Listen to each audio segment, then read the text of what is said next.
12 Years a Slave. Story of slavery during the Cotton Revolution, beginning of the year 1793. Presented by Lorelia Arroyo Espinosa and Fardeen Sheikh. The book 12 Years a Slave, written by Solomon Northup, is a book about a free man during the year 1841. In this century, slavery was still legal in the states of Virginia, Maryland, Carolina, and Louisiana, just to name a few. But there were also several states that were free states, such as New York, Ohio, and Pennsylvania. During Northup's early life, he was living in Saratoga Springs, New York, with his wife and 3 kids. His wife's name was Annie Hampton, children named Elizabeth, Margaret, and Alonzo. During his 30 years of freedom, he had worked many odd jobs, but was a reputed and talented fiddler, also known as a violinist. With this image shown is a piece he wrote known as Roaring River. March of year 1841, Solomon Northup was introduced to 2 men, Maryland Brown and Abraham Hamilton, by his acquaintance. These men offered him a job to come with them to New York and play violin. He accepted their offer as they were paying good money, which could have been helpful for his family. After finishing the job, the men insisted Solomon that he joins them to a circus in Washington, D.C., where they worked. They promised him high wages.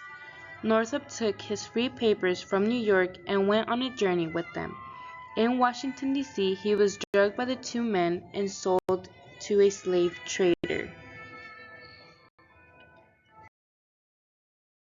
During his time as a slave, he served under 2 masters, William Ford and Edwin Epps, in Louisiana. His name was changed to Platt Hamilton.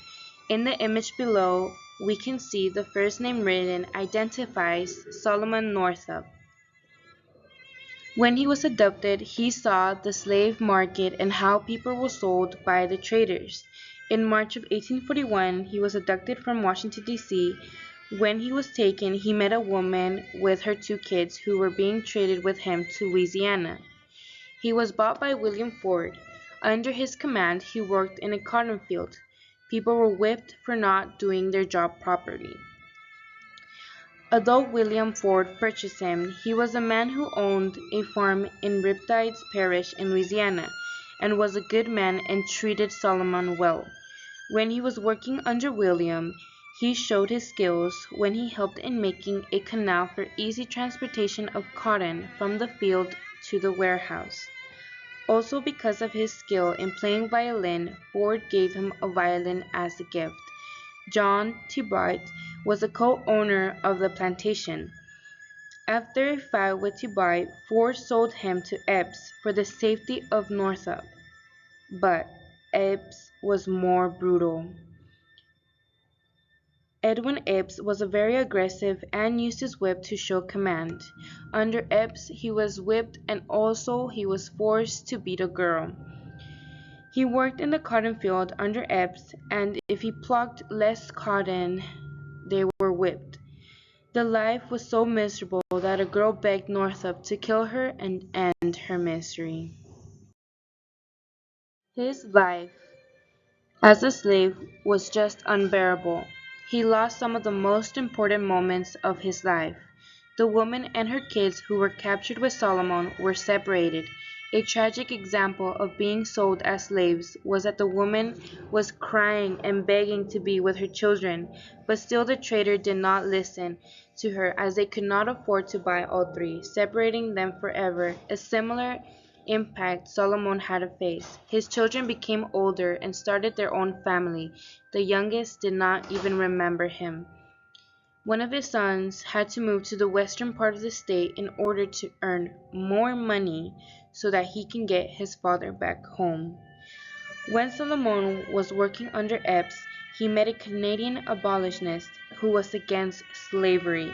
He asked him to deliver a letter to his family. The letter reached Henry Northup, who was the grandson of his father's master. he came and rescued him from apes. In the following picture, we can see Northup reunited with his family.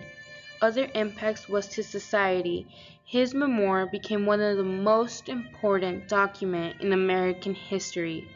It gave us valuable source of information on the daily lives of slaves in central Louisiana. He also worked with the Underground Railroad in helping those fleeing slavery to reach Canada. His life was just one of many which were heard. There were many people who were tortured, killed, abused, and traded during this Cotton Revolution. His memoir helped in giving a boost to the rights of people. His story empowered and let other people know about the tragic encounters people went through. His life impacted him and history in ways that remind and are evidential on how the past was. In the last image is a memoir signed located in Northup's home stating his story. Thank you.